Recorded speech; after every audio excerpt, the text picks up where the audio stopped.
All right, so I'm going to show you how to do French press and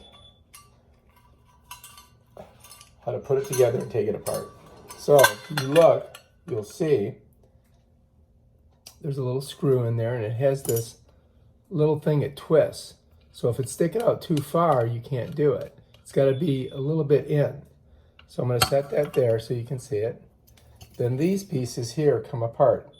This is your bottom piece. This is your two filters. All right. And this is the top of your plunger. So the way they work is your bottom piece, you put your two filters on here. You take your two filters, you set them right on there, just like that. And you're going to put this baby there. Then you've got to take this, you got to get it right in there like that. And then all you have to do is twirl it. Bam. And now your French press is nice. Don't do it too tight because you got to take it apart. And this is the way I use it.